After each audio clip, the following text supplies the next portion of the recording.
शलाकया चक्षुर्मिलितं येन तस्मै श्रीगुरवे नमः। नमो ॐ विष्णुपादाय कृष्णप्रेष्ठाय भूतले श्रीमते भक्तिवेदान्ता स्वामिन् इति नामिने। नमस्ते सारस्वती देवे गौरवाणी प्रचारिणे निर्विशेष शून्यवादी पाशातदेशतारिणे। जय श्री कृष्ण चैतन्य प्रभु नित्यानंद श्री अद्वैता गदाधरा श्रीवासादि गौरभक्त वृंद। हरे कृष्णा कृष्ण कृष्णा हरे हरे, हरे राम राम राम हरे हरे।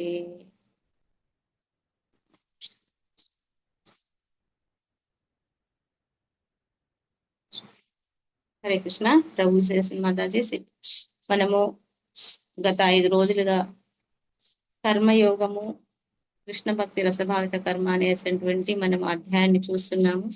సో ఈ అధ్యాయంలో అర్జునుడు ఒక సందిగ్ధంలో ఉన్నాడు. మొదట కృష్ణ ఏమన్నాడు, నువ్వు కర్మలు చేయకూడదు అన్నాడు, మళ్ళీ కర్మలు చేయ అంటున్నాడు. అసలు కర్మలు చేయగలా చేయకూడదా అన్న సందిగ్ధంలో ఇక్కడ అర్జునుడు ప్రశ్నలు అడిగారు. ఆ ప్రశ్నలకి సమాధానం ఇక్కడ కృష్ణ చెప్తూ వస్తున్నారు. ఏమంటున్నారంటే కర్మలు చేయాలి, కానీ కర్మలు ఎలా ఉండాలి, నిష్కామ కర్మంగా ఉండాలి.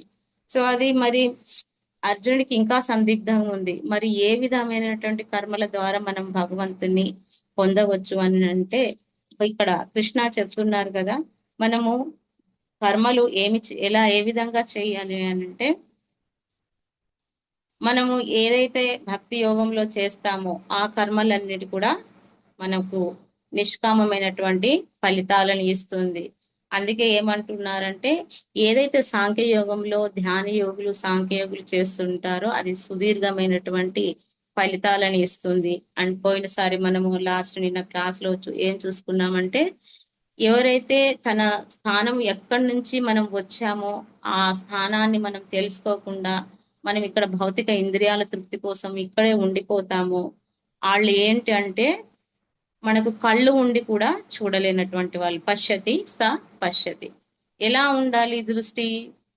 నేను ఇక్కడికి చెందినటువంటి వాడిని కాను, వాస్తవమైనటువంటి నా స్థానము గోలోక బృందావనంలో ఉంది. సో నేను ఇక్కడి నుంచి మళ్ళీ నేను అక్కడికి తిరిగి వెళ్ళాలనేటువంటి దృష్టి కలిగిన వాళ్ళు నిజమైనటువంటి దృష్టి కలిగిన వాళ్ళు అనేసి మనం నిన్నటి శ్లోకాలు తెలుసుకున్నాము.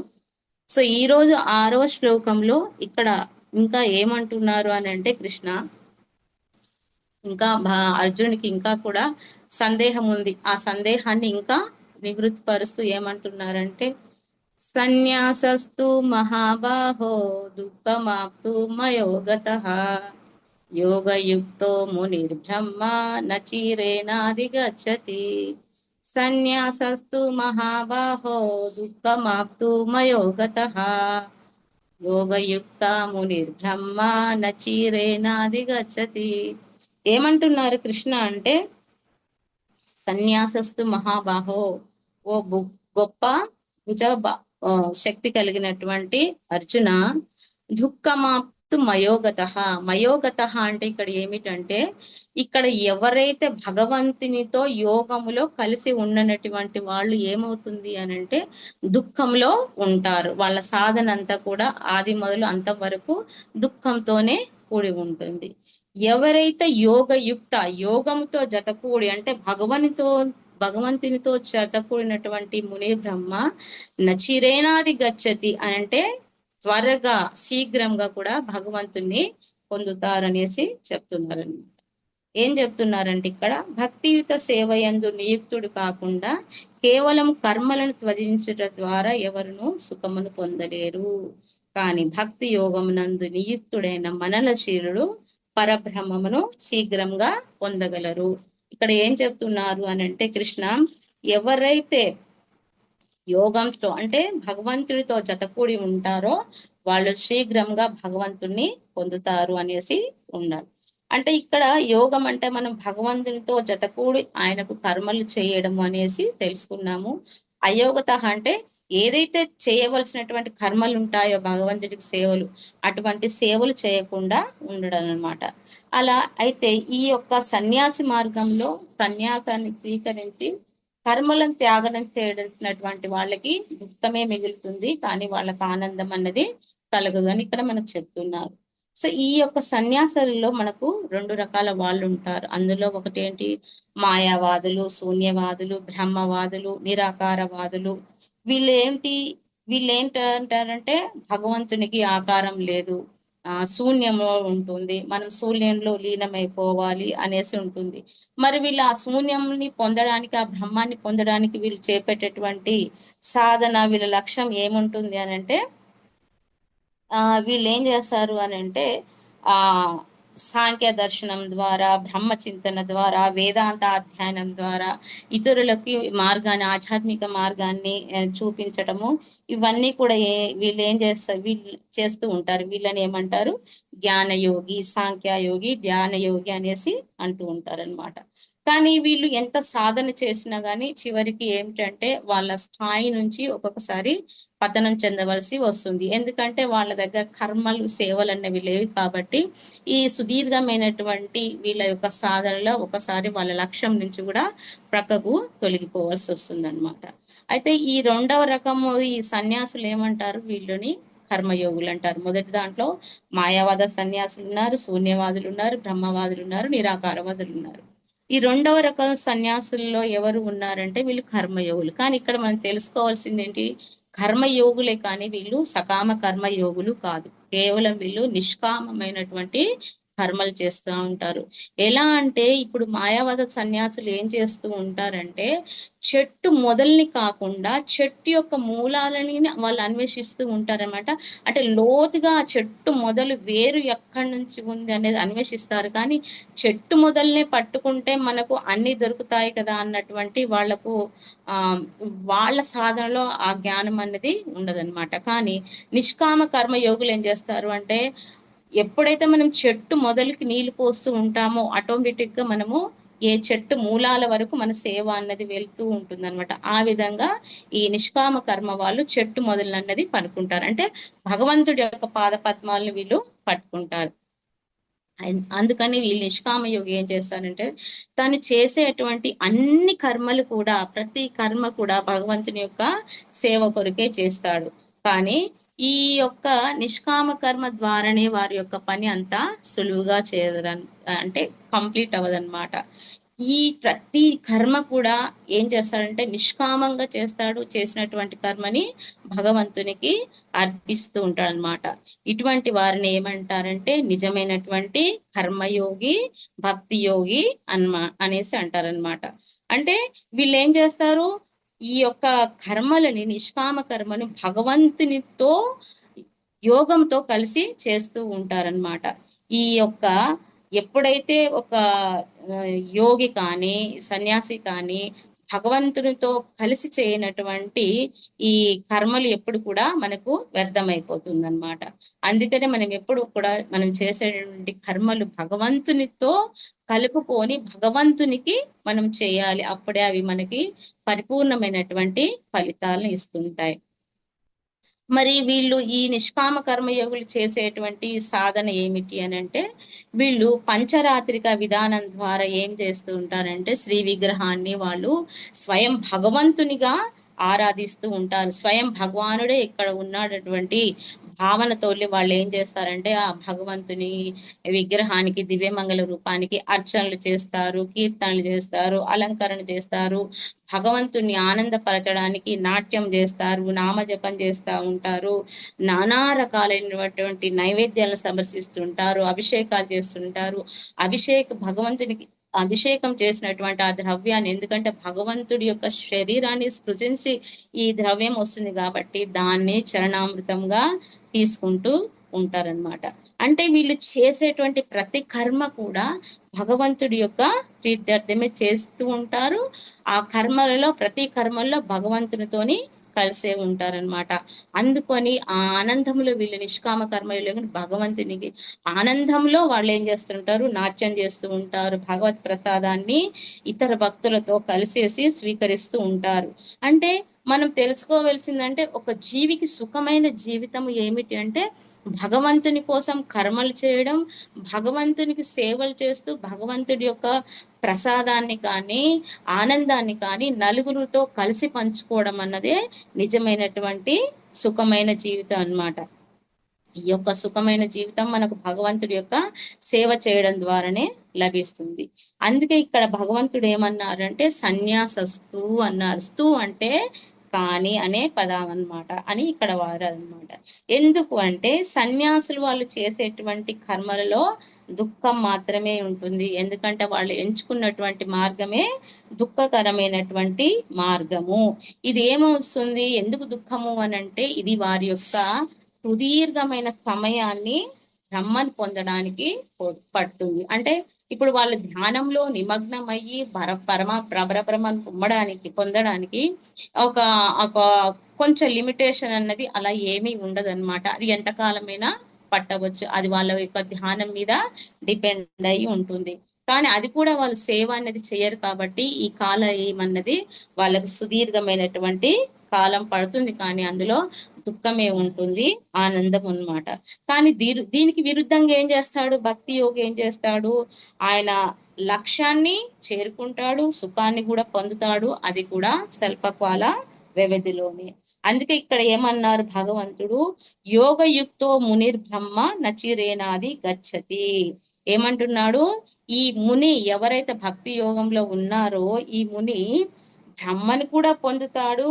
నచిరేనా అంటే ఎటువంటి ఆలస్యం లేకుండా శీఘ్రముగా ఈ యొక్క మాయావాదులు, సన్యాసివాదులు, సాంఖ్య జ్ఞాన యోగులు వీళ్ళందరూ అంటే సుదీర్ఘమైనటువంటి కాలాన్ని వీరికి పట్టదనమాట. ఇక్కడ భగవంతుడు ఇక్కడ ముని అనేసి అన్నారు, యోగయుక్తో మునిర్ బ్రహ్మ అంటే ఇక్కడ భగవంతుడు చెప్పినటువంటి బ్రహ్మ ఎవరు అనంటే, ముని ఎవరు అనంటే కేవలము మౌనం దాల్చి ధ్యాన ద్వారా సాధన చేస్తారో వారిని ముని అని ఇక్కడ భగవానుడు అనటం లేదు. ఇక్కడ భగవానుడు చెప్పేటువంటి యోగయుక్త ముని ఎవరనంటే మననశీలుడైనటువంటి వాడు అని చెప్తున్నారు. మరి మననశీల ముని ఏమి చేస్తాడనంటే అతను చేసేటువంటి కర్మ ఏమి ఎలా ఉంటుందంటే, నేను ఏ కర్మ చేసినా నేను చేసేటువంటి ప్రతి కర్మ ద్వారా కూడా భగవంతుణ్ణి నేను సంతోషపరచాలి.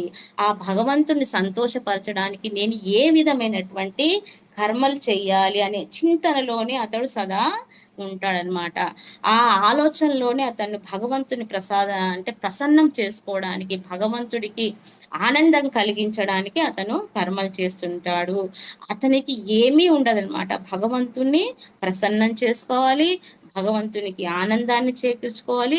మరి ఆ విధమైనటువంటి కర్మలు చేస్తే, ఏ విధమైనటువంటి కర్మలు చేస్తే భగవంతుడు ఆనందపడతాడు, ప్రసన్నరవుతాడు అనేసి ధ్యాస మాత్రమే ఉంటుంది. వీరికి ఇతర వేరే చింతన ఉండదు. అంటే వారు ఏమి చేస్తున్నా, ఏమి వింటున్నా, ఏమి తింటున్నా, ఏది చేసినా కానీ వాళ్ళకి అంటే మనకు భౌతికంగా వాళ్ళు కర్మలు చేస్తూ ఉన్నట్టు అనిపిస్తుంది. కానీ అంతరంలో చింతనలో వాళ్ళకి భగవంతుడికి ఏమి చేయాలి, నేను ఎంత చక్కటి ప్రసాదాన్ని నేను తయారు చేసి పెట్టగలుగుతాను భగవంతుడు ఆనందంగా స్వీకరించడానికి, నేను ఈ రోజున భగవంతునిది చాలా అందంగా అలంకరించాలంటే నేను ఏ విధమైనటువంటి వస్త్రాలను వాడాలి, దానికి ఏ విధమైనటువంటి పుష్పాలను అలంకరించాలి, ఇంకా నేను ఏ విధమైనటువంటి నేను భగవంతుడి యొక్క కీర్తనలు చేయడం వల్ల, నాట్యం చేయడం వల్ల భగవంతుడికి నేను ఆనందాన్ని చేకూర్చగలుగుతాను. ఇదే వాళ్ళకి ఎప్పుడు కూడా నిరంతరం వాళ్ళ చింతనో ఉంటుంది. ఎందుకు ఇంత చింతన ఉంటుంది వాళ్ళకంటే,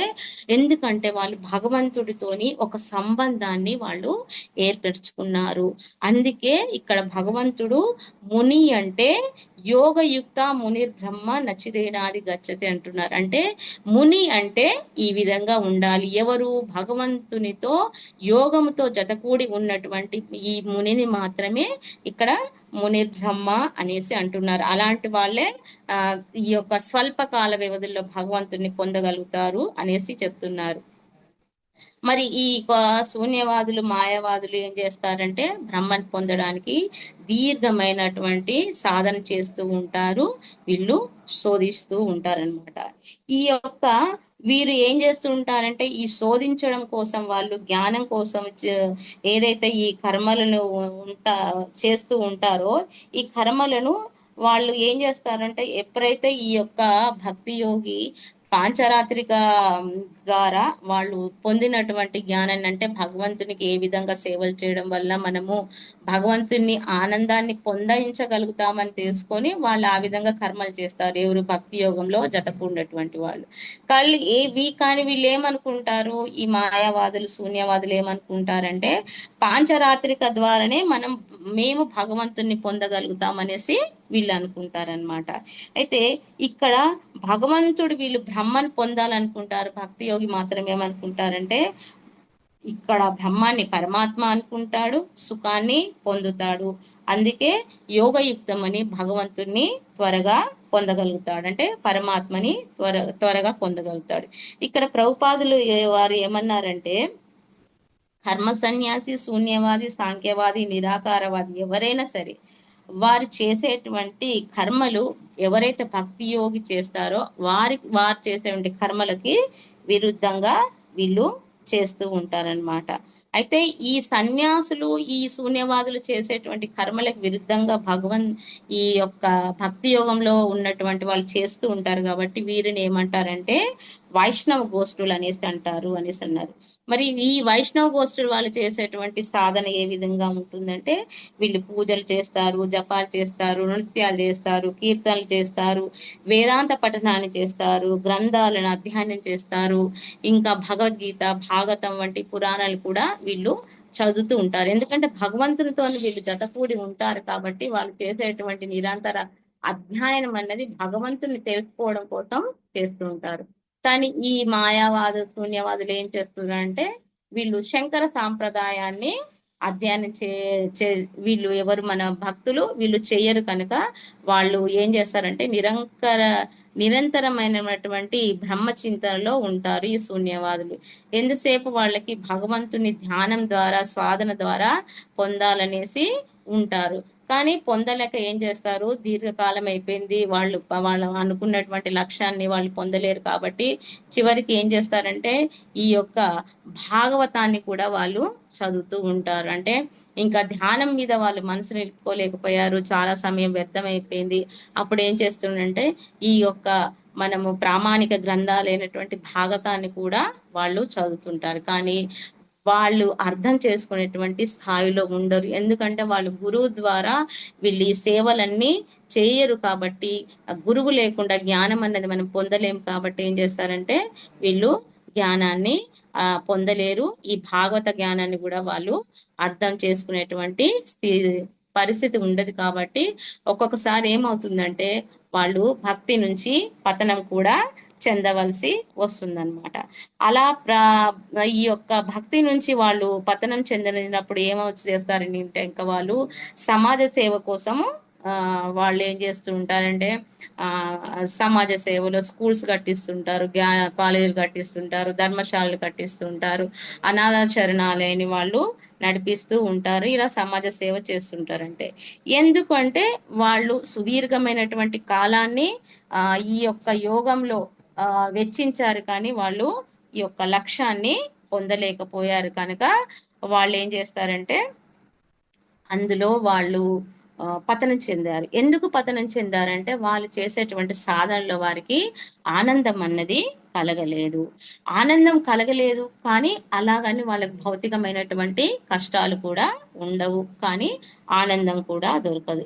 ఎందుకంటే ఎప్పుడు వాళ్ళు ఒంటరిగా సాధన చేస్తుంటారు కాబట్టి ఒంటరిగా సాధన చేసేటువంటి వారికి ఎప్పుడు కూడా ఈ యొక్క ఆనందం అన్నది కలగదు. మరి ఆనందం అన్నది ఎలా వస్తుంది అని అంటే ఆనందం అన్నది పంచుకుంటే వస్తుంది. ఎవరితో? ఒక 10 మందితో, 20 మందితో మనము ఎలా కలిసి భగవంతుని గురించి మనం చర్చించుకోవాలి, కీర్తనలు చేయాలి, శ్రవణం చేయాలి, నృత్యం చేయాలి, అండ్ ఇంకా భగవంతునికి చక్కటి రుచికరమైనటువంటి ప్రసాదాలు తయారు చేసి భగవంతుడికి నైవేద్యం సమర్పించాలి. భగవంతుడు స్వీకరించినటువంటి ఆ ప్రసాదాన్ని భక్తులతో కలిసి ఆనందంగా స్వీకరిస్తూ భక్తులకు సేవలు చేస్తూ ఉంటే ఆనందం వస్తుంది. అంటే భగవంతుడి ఈ సేవలు చేసి ఆనందం పొందాలి అని అంటే ఇక్కడ మనకు భక్తుడి యొక్క సాంగత్యం ఉండాలి. కానీ వీళ్ళు ఏం చేస్తారు, వాళ్ళు ఒంటరిగా సాధన చేస్తారు కాబట్టి వాళ్ళ యొక్క సాధనలో వారికి ఆనందం అన్నది దొరకదన్నమాట. ఎందుకంటే వాళ్ళు భగవంతునితో జతకూడి లేరు, భగవంతునితో వాళ్ళకు సంబంధము లేదన్నమాట. అందుకనే వాళ్ళ సాధనలో వాళ్ళకు ఆది నుంచి అంతం వరకు కూడా దుఃఖమే ఉంటుందన్నమాట. ఒకవేళ వాళ్ళ సాధనలో వాళ్ళు లక్ష్యంలో వాళ్ళు విజయం పొంది బ్రహ్మను పొందినా కానీ అక్కడ ఆ శూన్యంలో వాళ్ళు ఎంతో కాలము ఉండలేరు. ఎందుకంటే అక్కడ శూన్యం ఉంటుంది, ఏమీ ఉండదు, ఒంటరిగా ఉంటారు. ఒంటరిగా ఎంతకాలం ఉంటారు వాళ్ళు సేవలు అనేది లేకుండా. అందుకనే మళ్ళీ ఏమవుతుందంటే కొంతకాలం తర్వాత మళ్ళీ వాళ్ళు ఈ యొక్క మళ్ళీ అక్కడ నుంచి పతనం చెంది ఈ భౌతిక లోకానికి మళ్ళీ భగవద్గీత జగత్తులో వాళ్ళు జన్మని తీసుకుంటారనమాట. అయితే ఇక్కడ కర్మయోగిని భక్తి యోగితోని మనం కంపేర్ చేసినప్పుడు మనకు ఏం తెలుస్తుందంటే ఈ యొక్క భక్తి యోగి మొదటి నుంచి ఆనందంలో ఉంటాడు, ఇంకా సుఖాన్ని కూడా అనుభవిస్తూ ఉంటాడనమాట. ఎందుకంటే అన్నిటికంటే కూడా ఈ భక్తి అన్నది చాలా సులభమైనది, చాలా సరళమైందనమాట. ముఖ్యంగా అన్నిటికంటే ఏమిటి ముఖ్యంగా అంటే ఇందులో దీర్ఘమైనటువంటి కాలము పట్టదు. అందుకే ఇక్కడ భగవంతుడు ఏమన్నాడంటే నచిరేనా నచిరేనా అంటే శీఘ్రముగా, త్వరగా, అతి శీఘ్రంగా పొందుతారు. ఇక్కడ మనము ఎగ్జాంపుల్ గా తీసుకోవాలంటే మనం అందరము ఎప్పుడో ఒకప్పుడు తిరుపతికి మనము వెళ్ళి భగవంతుడి దర్శనం కోసం వెళ్ళి భగవంతుని దర్శనం చేసుకున్నటువంటి వాళ్ళమే ఉన్నాము. కానీ ఇక్కడ ఎవరైతే మనం సర్వదర్శనానికి వెళ్తామో, ఎవరైతే శీఘ్ర దర్శనానికి వెళ్తారో వాళ్ళకి ఈ రెండు దర్శనాల మధ్య మనకు తేడా కనిపిస్తుంది. ఎవరైతే సర్వదర్శనానికి వెళ్తారో వాళ్ళు గంటలు గంటలు, రోజులు రోజులు ఆ క్యూ లైన్లో నిలుచొని అలసిపోయి విసుగు చెంది వాళ్ళు చాలా కష్టపడతారు. ఒక్కొక్కసారి తోపులాట కూడా జరుగుతుంది అనమాట. అంటే వాళ్ళకి దర్శనం పొందుతారు, కానీ ఏమవుతుందంటే వాళ్ళు చాలా అలసిపోతారు, విసుగు చెందుతారు, కోపంలో కూడా ఉంటారు. ఇంకా వాళ్ళు మేము ఇంత కష్టపడి వచ్చాము ఈ దర్శనానికి అన్నటువంటి ఒక విరక్తి భావన కూడా వాళ్ళకి కలుగుతుంది. కానీ అదే ఎవరైతే శీఘ్ర దర్శనం తీసుకుంటారో వాళ్ళు సులువుగా భగవంతుడి యొక్క దివ్యమంగళ రూపాన్ని దర్శనం చేసుకుంటారు, ఆనందాన్ని అనుభూతిని పొందుతారు. ఇదే విధంగా ఈ కర్మయోగి భక్తి యోగి కూడా వాళ్ళు చేసేటువంటి కర్మల ద్వారా శీఘ్రంగా బ్రహ్మను పొందుతారు, లేదా దీర్ఘకాలం తర్వాత పొందుతారు, లేదా పతనం కూడా చెందవచ్చు అన్నమాట.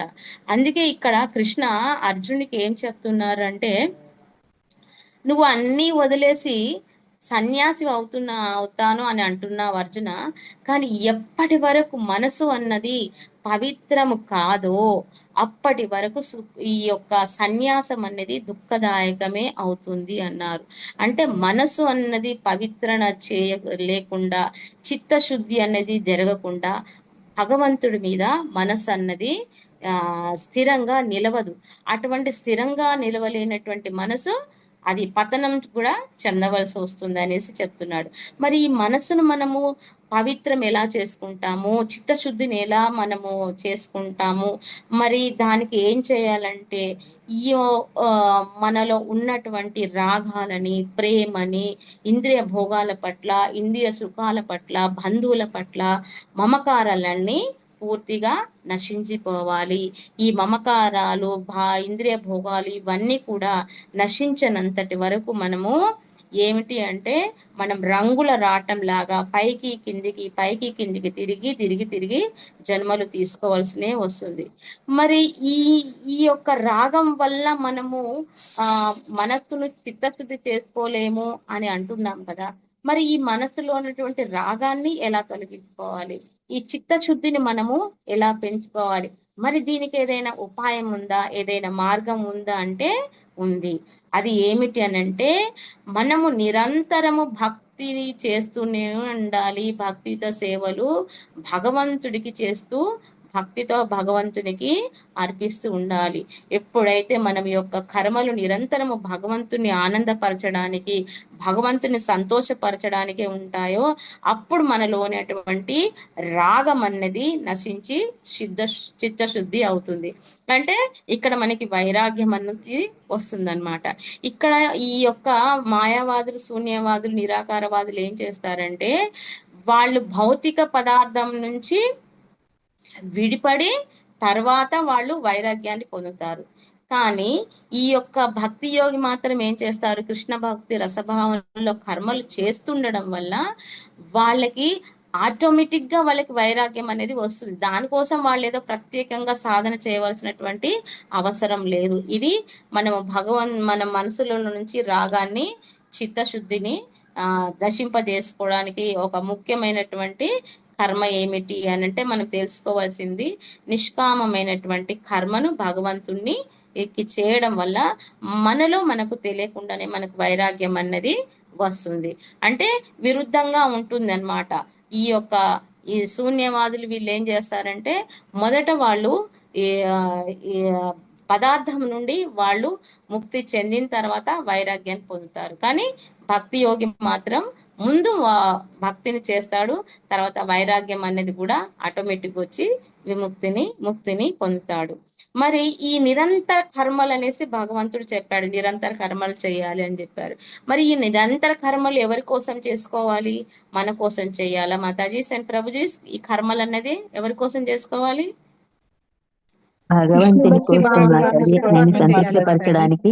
హరే కృష్ణ. ఎస్ మాతాజీస్. అయితే ఈ కర్మలు అన్నది కూడా మనము ఇంద్రియ భోగం కోసం, మన కోసం చేయకూడదు. ఎప్పుడైతే కర్మలు మన కోసం చేస్తామో అప్పుడు ఏమవుతుందంటే ఈ మంటలో నెయ్యిని పోయడం వల్ల మంటలు ఇంకా ఎక్కువ అవుతాయి కానీ తగ్గవన్నమాట. అందుకోసం మనము ఇంద్రియ భోగం చేస్తే ఈ రాగం అనేది ఇంకా మనకు పెరుగుతుంది. కాబట్టి కర్మలు ఏం చేయాలి? మనము నిష్కామ కర్మ భావనలో భగవంతుని కోసము మనము కర్మలు చేయాలి. మనస్సును, బుద్ధితోని, ఇంద్రియాలతోని భగవంతునికి సేవ చేయాలి. అప్పుడు మన సేవల్ని భగవంతుడు స్వీకరించి మన పట్ల ప్రసన్నుడవుతాడు. మళ్ళీ భగవంతుడు ఎప్పుడు ప్రసన్నుడవుతారు అంటే ఎప్పుడైతే మనం భగవంతుడి భక్తుల యొక్క సేవలు చేస్తామో అప్పుడు భగవంతుడు ప్రసన్నమైనప్పుడు మనలో ఉన్నటువంటి ఈ రాగం అన్నది నశించిపోతుంది, కల్ముషం అన్నది తొలగిపోతుంది అన్నమాట. కానీ అలా చేయకుండా మనం ఒక ఎగ్జాంపుల్ తీసుకున్నాం అనుకోండి, మనం ఏదైనా అంటే విహారయాత్రలకు వెళ్ళాము, మనం ఒంటరిగా వెళ్ళామనుకోండి, మన మనసు అక్కడ నిలుస్తుందా?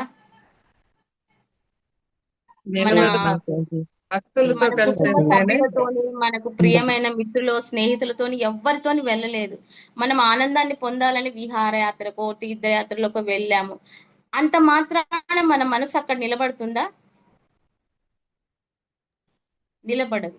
కాబట్టి అక్కడ ఏంటి, మనం వెళ్ళాము కానీ అక్కడ మనం ఆనందాన్ని పొందలేము. మన శరీరం మాత్రం అక్కడ ఉంటుంది, మన మనసు మాత్రం ఎంతసేపు అరే ఈ యొక్క సన్నివేశము నా కుటుంబ సభ్యులతో నేను సందర్శిస్తే ఎంత బాగుంటుంది అనేసి మనసు ఎక్కడ మలుతుంది అంటే మన ఇంటి మీద, ఇంటి సభ్యుల మీద, ఎవరికైతే మనకు ఎక్కువ సంబంధం ఉందో, ప్రేమ ఉందో వాళ్ళ మీదకి మనసు మల్లుతుంది అనమాట. అంటే శరీరం ఎక్కడో ఉంటుంది, మనసు మాత్రం ఇక్కడ ఉంటుంది.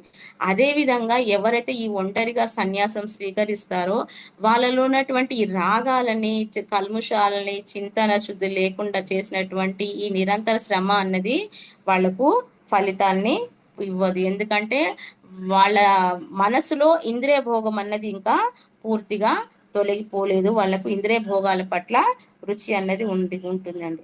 అందుకే మనం ఎవరైతే భగవంతుని పొందాలనుకుంటామో, ఎవరైతే భగవంతుడి యొక్క భక్తితో సేవలు చేస్తారో నిష్కామ కర్మయంలో, వాళ్ళు ఏం చేస్తారంటే భగవంతుడికి యొక్క ప్రీతార్థమే భగవంతునికి అర్పితమైనటువంటి కర్మలు చేస్తూ ఉంటారు. భగవంతుడి యొక్క భక్తులకు సేవలు చేస్తూ ఉంటారు. అంటే దాసాను దాస ఎలా ఉండాలి? ఒక భక్తి యోగ అంటే భగవంతుడి యొక్క దాసులకు సేవలు చేసుకుంటూ ఉండాలి. ఇదే మనము భక్తితో ఈ సేవలో చేసేటువంటి కర్మలు అన్నమాట.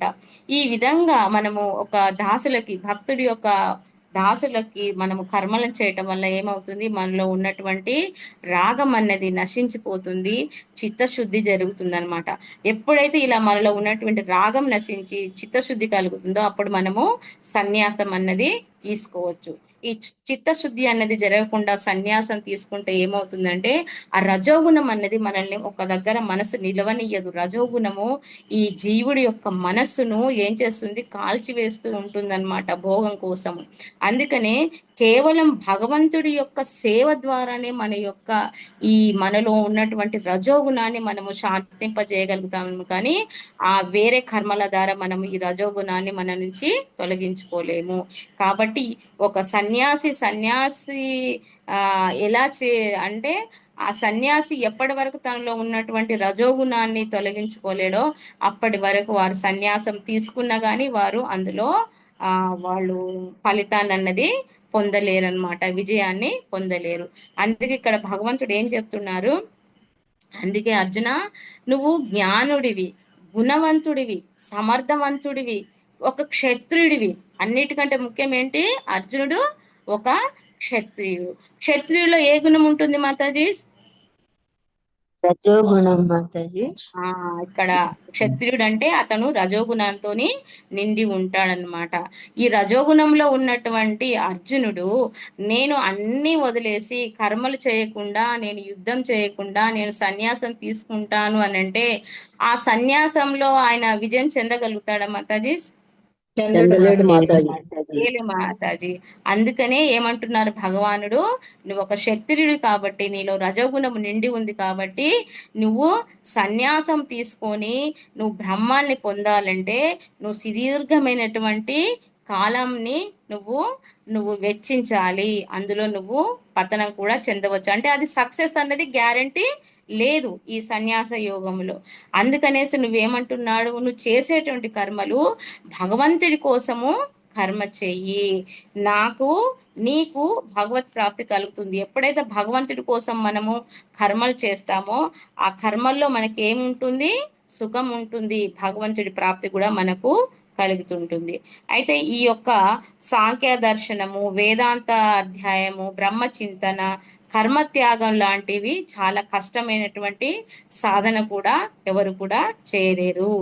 అలాంటిది నువ్వు సులభంగా భగవంతునికి అర్పితమైనటువంటి కర్మలు చేస్తూ నువ్వు మునిలాగా ఉండు అర్జున, అప్పుడు నువ్వు బ్రహ్మని పొందుతావు. మళ్ళీ వీళ్ళు కూడా ఏంటి, ఈ కర్మ సన్యాసులు కూడా వాళ్ళు చాలా సుదీర్ఘమైనటువంటి కాలాన్ని వెచ్చిస్తారు, అందులో విజయం పొందవచ్చు, పొందలేకపోవచ్చు. కానీ వీళ్ళు కూడా ఈ యొక్క భక్తి యోగుల్లాగానే భగవంతుని పొందుతారు, కానీ కొన్ని జన్మలు అనేది వాళ్ళు తీసుకోవలసి వస్తుంది. కానీ ఆ కొన్ని జన్మల తర్వాత వాళ్ళు కృష్ణ భక్తి భావన అనేది పొందుతారు. కానీ ఎవరైతే డైరెక్ట్ గా భగవంతుని యొక్క పాద పద్మాల మీద వాళ్ళు చింతన నిలుపుతారో వాళ్ళ ఆది నుంచి కూడా సుఖాన్ని పొందుతారు, ఆనందాన్ని పొందుతుంటారు. ఇదే విషయాన్ని భగవంతుడు సెకండ్ 2.66 ఈ శ్లోకంలో ఏం చెప్పారంటే, నాస్తి బుద్ధి రయుక్తస్య నచాయుక్తస్య భావన నచా భావయత శాంతి రసస్య సత్యుత సుఖం. ఎవరైతే భగవానితో సంబంధం కలిపి ఉంటారో వాళ్ళు ఏంటి అనంటే వాళ్ళు సుఖాన్ని, సంతోషాన్ని పొందుతారు. భగవంతుతో సంబంధం లేకుండా ఉన్నటువంటి వాళ్ళు సుఖాన్ని పొందలేరు, శాంతిని పొందలేరు అని మనకు 2వ అధ్యాయంలోనే ఇక్కడ భగవంతుడు క్లియర్ గా చెప్పేశారు. అదే విషయాన్ని ఇక్కడ కృష్ణ మళ్ళీ ఈ యొక్క అర్జునికి ఈ 5వ అధ్యాయంలో కూడా అదే చెప్తున్నారనమాట. నువ్వు ఈ కర్మలన్నీ కూడా చేయలేవు అర్జున, ఇందులో విజయం అన్నది సక్సెస్ అన్నది ఖచ్చితంగా అని మనం చెప్పలేం. కాబట్టి నువ్వు ఒక మునిలాగా ఉండు, యోగయుక్తో ముని బ్రహ్మలాగా ఉండు, అప్పుడు నువ్వు అనుకున్నటువంటి బ్రహ్మను పొందుతావు. ఎవరైతే ఈ యొక్క సన్యాస సాంఖ్య నిరాకారవాదులు ఉంటారో వాళ్ళ లక్ష్యాన్ని వాళ్ళు పొందలేక కొన్ని జన్మలు తీసుకోవాల్సి వస్తుంది, కానీ కొన్ని జన్మల తర్వాత కూడా వాళ్ళు కృష్ణ భక్తిలోకి రావటం అన్నది జరుగుతుంది. అంటే ఇక్కడ 2 యోగాలు కూడా సమానమైనటువంటి ఫలితాలనే ఇస్తాయి, కానీ ఒకటి మాత్రం మనకు ఖచ్చితమైనటువంటి విజయాన్ని ఇస్తుంది. అది కూడా ఆది మొదలుకొని అంతం వరకు మనకు సుఖాన్ని ఇస్తుంది.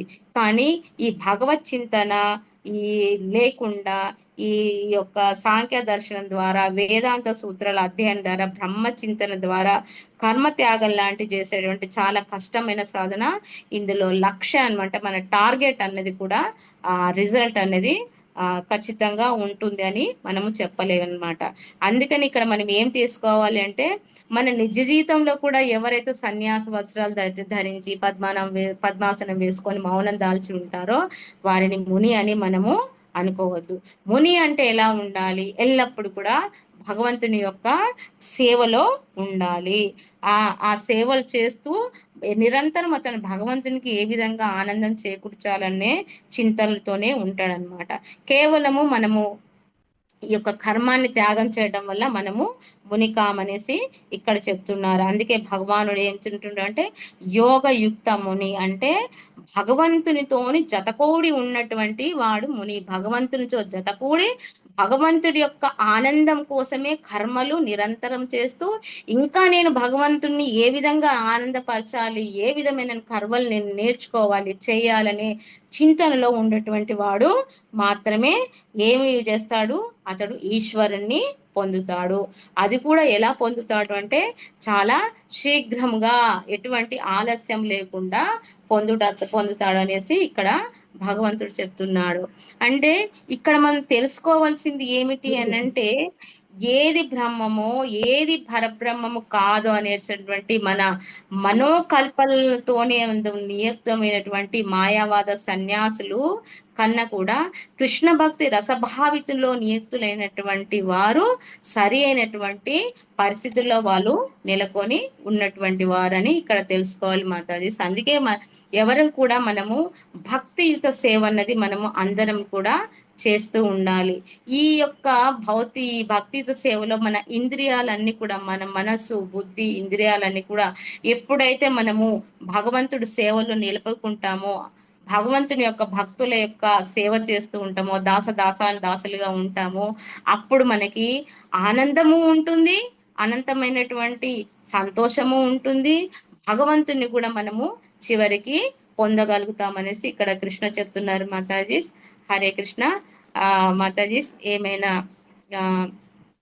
ప్రశ్నలు ఉంటే అడగొచ్చండి మాతాజీ. హరే కృష్ణ.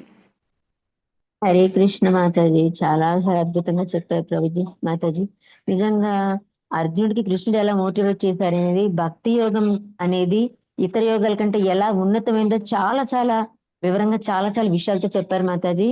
నిజంగానే జడ పదార్థంతో కలిసి ఉన్నా కూడా భక్తి యోగి ఆయన ఎప్పుడు కూడా భగవంతుని యొక్క ధ్యానంలో ఉంటాడు, భక్తితో సేవ చేస్తుంటాడు. సో అటువంటి వాళ్ళే మునులని. కానీ ఏది ఏ కానికి నా మాత్రంగా కూర్చొని ఏదో ఎటో ఆలోచిస్తూ ధ్యానం చేసేవాడు సన్యాసి కాడు, ఇటువంటి వాళ్ళు మునుడు అనేది చాలా అద్భుతంగా వివరించారు మాతాజీ. చాలా బాగుంది మాతాజీ. ధన్యవాదాలు. హరే కృష్ణ. హరే కృష్ణ మాతాజీ. హరే కృష్ణ మాతాజీ. హరే కృష్ణ మాతాజీ. హరే కృష్ణ. హరే కృష్ణ మాతాజీ. చాలా చక్కగా వివరించారు మాతాజీ. చాలా బాగుంది. హరి బోల్ మాతాజీ. హరే కృష్ణ.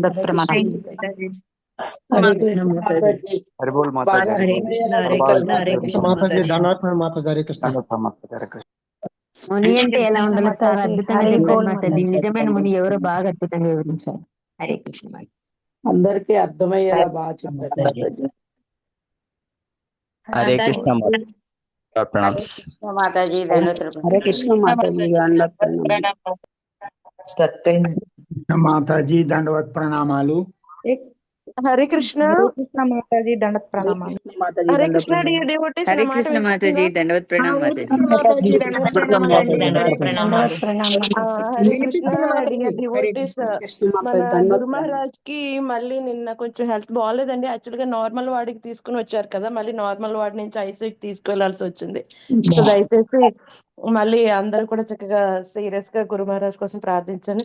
ఇప్పుడు 3 times హరే కృష్ణ మహామంత్రంతో మనం సెషన్ ఎండ్ చేద్దాము. హరే కృష్ణ హరే కృష్ణ కృష్ణ హరే కృష్ణ కృష్ణ హరే హరే హరే రామ హరే రామ హరే రామ రామ రామ హరే హరే రామ హరే హరే హరే హరే హరే కృష్ణ హరే హరే కృష్ణ హరే రామ హరే హరే రామ రామ హరే రామ రామ రామ హరే హరే హరే రామ హరే హరే రామ హరే రామ హరే హరే రామ హరే రామ హరే రామ రామ రామ హరే హరే కృష్ణ రంగదేవి మాతాజీ హరే కృష్ణ ఎస్ ఉన్నారా? మాతాజీ. మీరు క్లాస్ ఎండ్ చేయలేదా మీరు? ఓకే మాతాజీ, లీవ్ అవుతున్నాను. హరే కృష్ణ అలా మాతాజీ. కాదు, మీరే ఎండ్ చేయాలి. ఇప్పుడు మీరే హోస్ట్ కింద ఉన్నారు కదా, నేను బయటకు వచ్చేసాను, నేను ఫోన్ నుంచి కనెక్ట్ అయ్యాను. Okay, okay Mataji. ఓకే ఇప్పుడు మాతాజీ. మీరు చేయలేరు. ఇప్పుడు మీరు మీ నుంచి కంట్రోల్ వేరే వాళ్ళకి వెళ్ళిపోయారు. లక్ష్మీజీ మాతాజీ హరే కృష్ణ. చెప్పండి మాతాజీ. మాతాజీ మీరు అక్కడ మీటింగ్ నొక్కండి, అప్పుడు అందరికి ఎండ్ అవుతుంది. మీరు హోస్ట్ ఇప్పుడు. ఇందులో ఫోన్ లో అక్కడ కింద ఎండ్ బటన్ ఉంటుంది కదా, అది క్లిక్ చేయండి. Okay okay end meeting for everyone అది కొట్టండి.